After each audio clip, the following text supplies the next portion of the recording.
So we have now Valli Bindana, and she is a writer and editor and director for the movie SunGanges, or you can call it in Hindi Surya Ganga.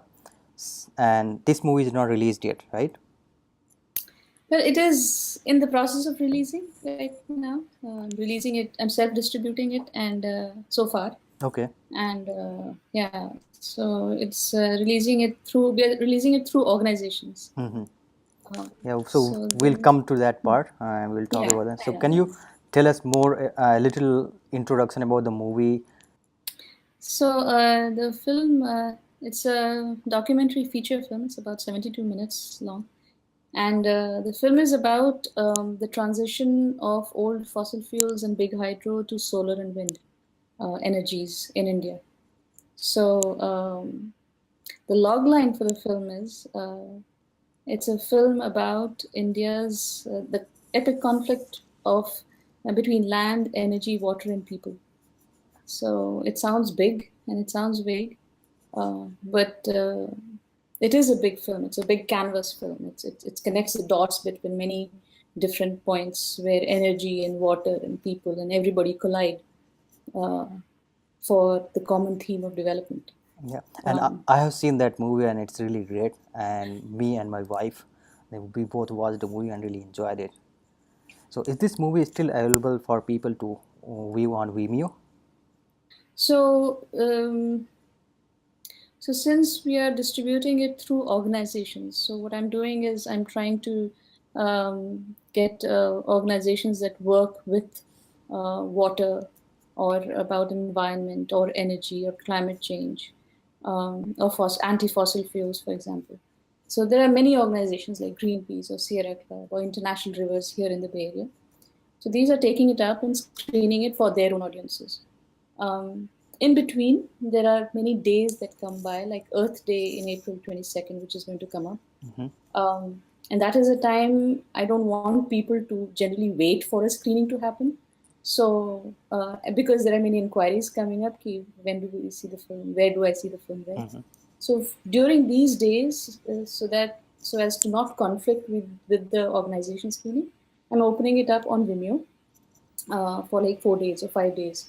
Uh, so if people want to know about when the next screenings, these Vimeo screenings are going to happen, they could just go to the website sunganges.com, sunganges.com, and sign up for updates, and they'll receive updates on when the next screening is going to come. Yep. That's really good to know, and I will put the website link and YouTube trailer on the description of this video.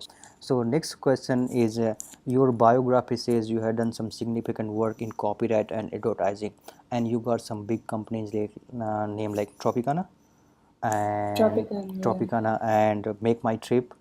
So Yeah. you work for those companies, and then you decided to move to filmmaking. How that Mm. transition happened? The filmmaking was always wanted to do, but I just didn't know how. So I kind of hovered around it. Like, for example, in advertising, I used to write scripts for ad films and stuff, for ad campaigns and all that. So it was very film oriented visual thinking that was required of me. So, making of the film, the thinking process has always been going on. Make My Trip was just a detour that I took because it required traveling and it was great to be, writing about places and all that. So that was just about a year and a half, 2 years, I think, of that. When the site was launched, I went back to filmmaking again.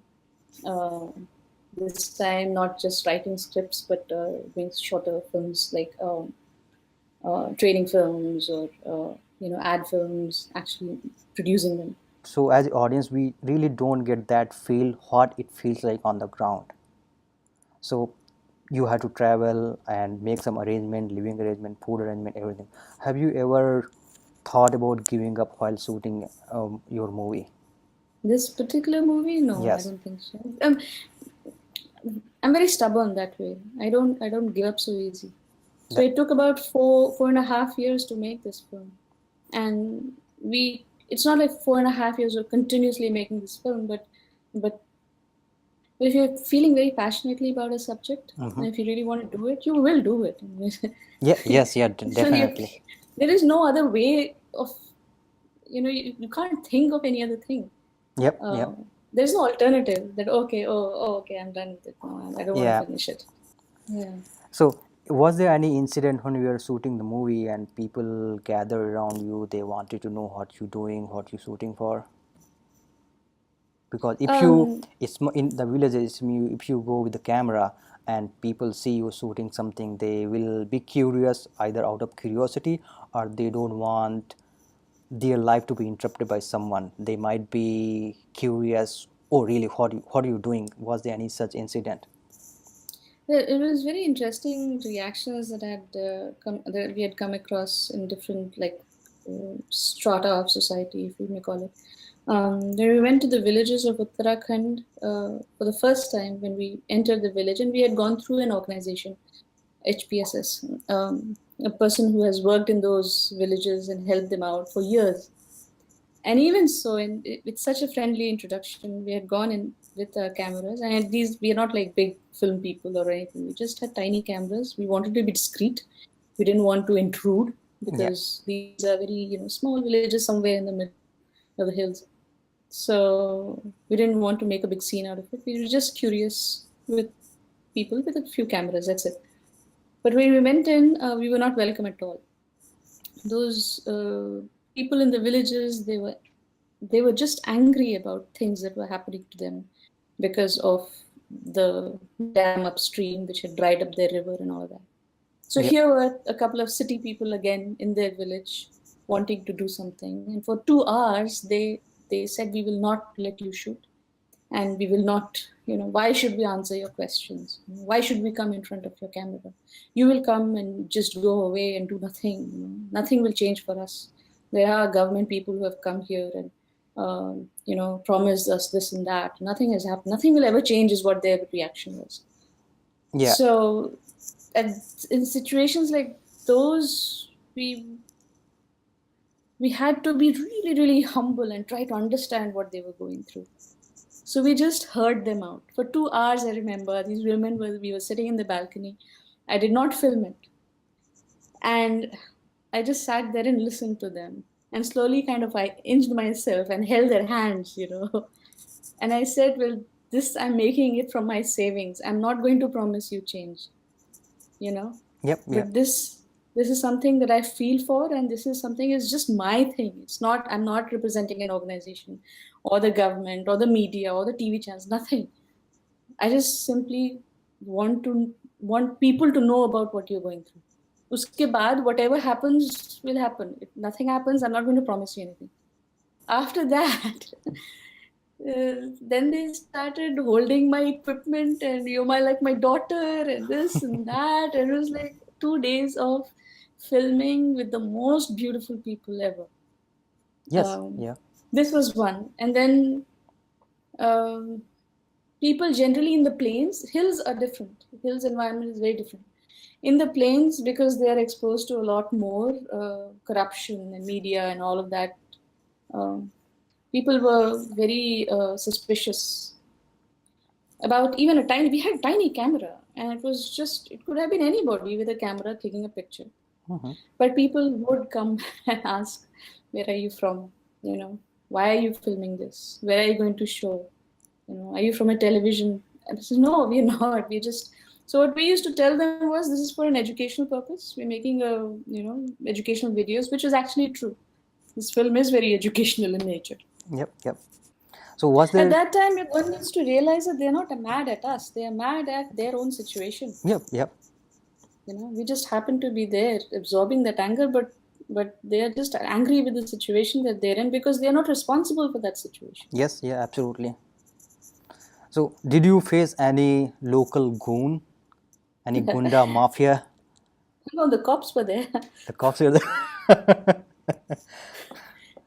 Yeah, there Okay. was one place where we were interviewing a minor at his home, and the cops came in saying, I don't know, and it's a small place, so this kind of news gets around. Yeah. Yeah. And the cops came in and started saying, why are you doing this? Again, same questions, same set of questions about Mm-hmm. why are you doing this and all of that. Who are you? Who sent you here? And who are you going to report? Where are you going to show this? Yes, yeah. All of those things. Yeah, yeah. And not in a very polite way either. Yep, totally agree. I faced all of this in surveying work.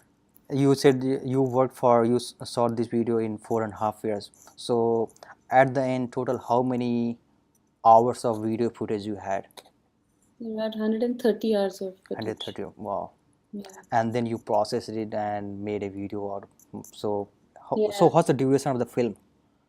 72 minutes. 72 minutes. So out of 130 Mm. hours, 72 minutes means it's, So we have plenty which we are not showing, which I'm wondering how to get it out to people. maybe you Yeah. can think about another movie out of that. Yeah. There are many multiple, very small movies that can be made out of the footage that we have. So there are these packages that we are working on. The packages are some for the businesses and the non-profit organizations, and there's another package for universities and colleges to screen. Mm-hmm. So in those packages, we have lots of these interviews, extended interviews that students can watch. And these are interviews of researchers who have worked on their subject for decades. Oh yes, A yeah. lot of very, very interesting, fascinating information out there. Mm-hmm. So yeah, that's going to be part of it. Yeah. So what kind of camera you had at that time?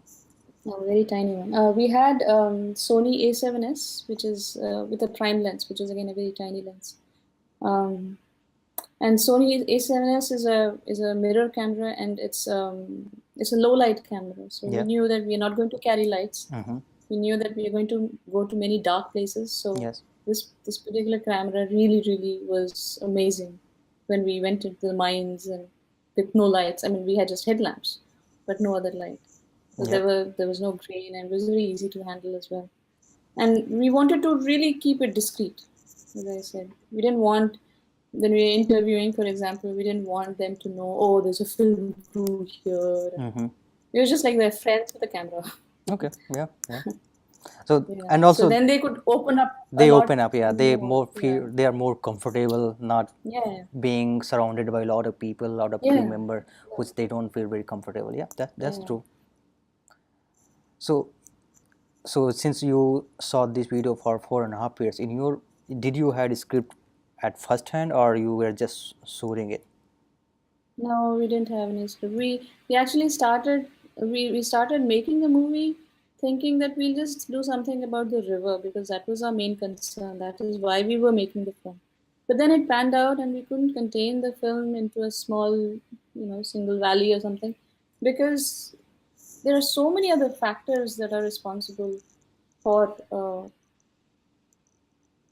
for for it to result where we are right now. Mm-hmm. And so we had to open it all up to make it a bigger picture. So we did not have a script, but this we knew that it was a big canvas film, Yeah. and we knew our politics in the whole film was very clear. It was about sustainable living. It was about doing the least harm possible to the environment and to the people and Mm-hmm. to the wildlife. That was our politics in the film. Now, given that, if dams are really good for the environment, then we definitely would have said, "Oh, this is great," and all Yeah. that we would should. But we didn't say anything in the film. We just showed Yeah, what what it is. things Yeah, were. it's up to the people So how they want to yeah, perceive, and it's up to them, yeah, right? yeah. So we didn't have a script in the beginning. Script happened much later at the edit table, actually. Okay, yeah. There are some new people who want to start their career in the filmmaking, and but they don't have any experience, and they might not afford such good expensive cameras with a tripod and everything. So, what your message to those newbies, and how to shoot the videos in public, because they might not be open interviewing people and they might shy about public speaking. So, any advice for them? Um, I think equipment is not a problem at this point in filmmaking. I don't think equipment is a problem at all. I mean, we have people who are making films on phones, which is it may be restricting a little bit, but then you can do it. If you have a story in mind and if you know what you want to film and what you want to say, then equipment is definitely not a problem. You cannot make an excuse, ki, okay, I don't have equipment. You Yeah. can't do that. And nowadays, Yeah. some of the cameras, some of the phone comes with very good camera, right? Yeah, Yep. yeah. Even sometimes better than the cameras that we have been using. So equipment is not an issue. And also, thing is, you should, if you decide to do it, just do it. Don't wait for anybody to tell you that, oh, now you're ready. No, you're ready right now. Yeah, you And you'll even make mistakes. You'll make mistakes in your work. That's okay. You yeah, know. that's part of it, right? Yeah, you learn as you go. Because what are we? What will you need to wait for? Because technology will change. The world around you is on a constant mode of change. So why wait? Yep. Yeah. Should the aim to become successful filmmaker or continue working on something one really is passionate about? Who knows, you may become a successful filmmaker. So the idea is one should aim for a successful filmmaker or just continue what you're doing and maybe later on you will become a filmmaker. Not really. I think passion and all of that is good, but one needs to learn about a lot more than just filmmaking, I feel, because everything is so decentralized now. You Yeah. don't have to go through a studio to make a film. Mm-hmm. You have the equipment, no matter how cheap it is. They're all very good.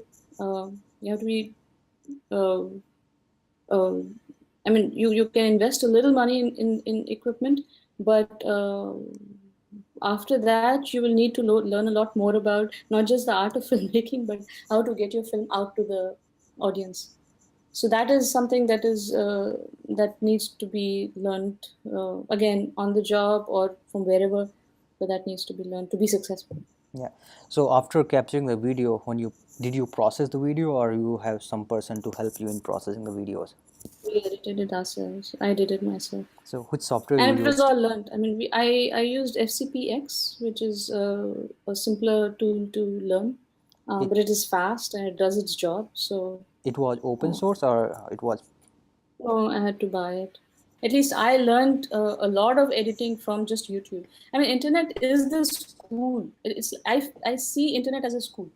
You know, you can learn anything from just punching in a few words yes, yeah, yeah. and going and choosing the right kind of tutorials and stuff. I mean, it's again, the opportunities are endless. But again, that makes up for a whole lot of competition that comes up also. So when you're Yes. making a film, you're not making. There's nothing special about it unless that content that you've made is really, really special, is what the audience thinks. Yes. Absolutely. Otherwise, it's not special. Yeah. Yeah. So how will you describe your journey when you started shooting videos for the film and now you have done all the processing and it's about to release? So Uh, it was exciting. It was a great learning experience, and I got to know a lot many people who I would not have known had I not made this film. For example, and because the film kind of covers a whole many different viewpoints. We got to know researchers, we got to know miners, we got to know business people, we got to know politicians, and all kinds of people that are hovering around the same issue. So many different viewpoints. People who know so much, and they have given their entire lives in studying just water, for example, yep. or just plants, or Yep. just insects. You know, so. And each one you can see they what they say in their interviews and what they're talking about. You can very clearly understand why they are saying. For example, an engineer will have a different perspective on the dams. A villager will have a different perspective. You know, Yes. a Yeah. planner will have a different perspective about the same thing. We're talking about the same dam, the same valley, the same water, the same river, Yep. but the perspectives are so different. So we learned that, uh, and we also learned that uh, somewhere it's all very chaotic, and yet there's a lot of harmony involved as well. So you cannot be judgmental about anything that you're making in the film, Mm-hmm. but yet you will find that certain things work and certain things don't, and a smart government and a smart person or a smart set of people will choose the most. sustainable way of living. Yep, yep, That is absolutely. what I think we learned in the most non-judgmental way. Yeah, yeah, yeah, absolutely. One part in making movies is the shooting, editing, and making your complete package. But there are other challenges as well, which is releasing the film. Maybe you can upload the movie on YouTube and let viewers watch and generate some revenue out of it by selling ads. But that might not be the final goal, or you might not end up making much money. So you have to release it either in countrywide or worldwide. So what are those challenges in releasing movie? I'm still figuring this thing out um, as I speak. One thing I've realized is that we have to look at niche audiences. We cannot look at the entire country as our audience. We have to look at our niche audiences, and our niche audience, at least in this film, is are the people who are working for these causes that the film talks about. Those are my core audience. They want a film like this to be released very bad. They really, really want something like this to be released, and so they are my um, what do you call that, megaphone? Yeah. They are they are the megaphones for my film. They are the advertising platforms for my film. If they see the film, and I've seen this, when they see the film, they are the ones who say, I felt goosebumps, and I felt like, I teared up and all of that. And they are the ones who champion a film like this.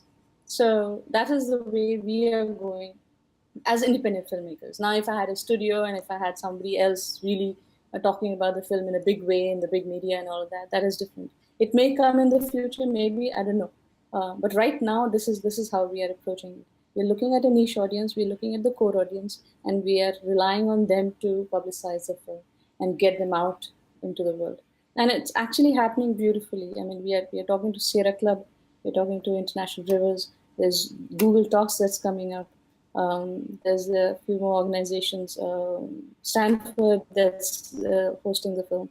So all of these people are coming together slowly and surely. In Germany, in Europe, there's a lot of traction. Mm-hmm, mm-hmm. A couple of film festivals have already shown the film there, and these Yeah. are traveling film festivals, which means inquiries keep coming in. That I saw the film there, and how can I release the film for my community here? So Yeah, yeah. uh, from Switzerland there have been inquiries, from Sweden, Norway there have been inquiries. So, and I'm not advertising at all. Mm-hmm, mm-hmm. So, I haven't gone to the media at all yet. yeah. I plan to, but I haven't. Once that happens, I think it will probably uh, become How more. many film festival you have been? Uh, 3 right now. Three right now, and you do remember recall those names? Uh, uh, 2 are very German sounding names, so I'm not going to attempt it because I think you are planning to release this movie in India, right? it'll be a slow process, and in India also. Yeah, in India, I think we're in the process of submitting it to the CBFC for certification, Mm-hmm, and only after that we'll be doing any public screening. But before that, I think we can screen it privately, mm-hmm. which means that we will. And I spoke with Manish Sisodia, and he said he was very interested in, because Delhi government is coming up with a green budget of some sort, Yeah, I heard about where that one. where they are finally going to take care of some environmental issues the city is facing.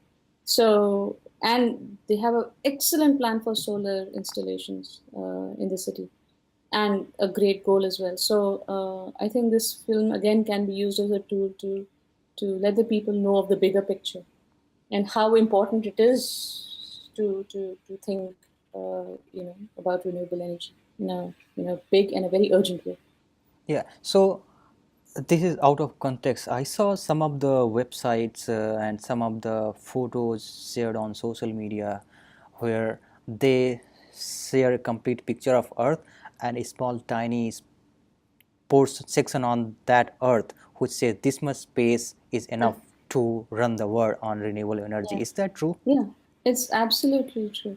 And the best part about it is we're not talking about that much space only there. We're Yeah, talking about that much it's space, but distributed. distributed.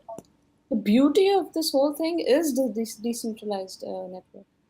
Even if my house has solar panels installed and I'm not connected to the grid, and the panels are getting more and more efficient these days. So, um, then you could be anywhere. Yes. Uh, Yeah, I remember a few years ago the panels and the battery were not that efficient, but now more research yeah, and more funding are being invested yeah, in yeah, research of the battery and the panel, so they are yeah. becoming more efficient.